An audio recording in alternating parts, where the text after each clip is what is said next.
দেখেন খালি জাপানে কি না বিক্রি হয়, মানে পাতা, শুকনা পাতা। এটাতে কি করবো? এটা তো কেউ চাইলে গাছের নিচের থেকে টোকাই আনতে পারে, ঠিক না?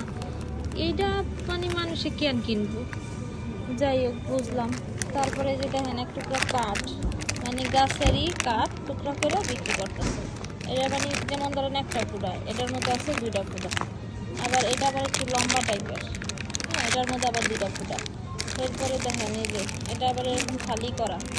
তারপরে আবার দেখেন এই যে এটি তো আমি চাইলে মানে গাছের নিচের টিয়া টোকাইও করতে পারি। এদিকে লিগে কিনবো আমি? মানে কি মানুষে যে কি কিনে না কিনে। আর এই যে এটি এলো গিয়া মানে পাথর, ছোট ছোট পাথরের গুঁড়া। এটা তো জেনে জেনে পাওয়া যায়। আরে ভগবান, কই আইলাম। আর এটি দেখেন কি চাই না কি কে জানো এমন দেখা যায়। হ্যাঁ ভগবান, কত কিছু যে দেখাইবা তুমি। এই যে ওই ধানে কটা পাতার দাম 100 ইয়েন।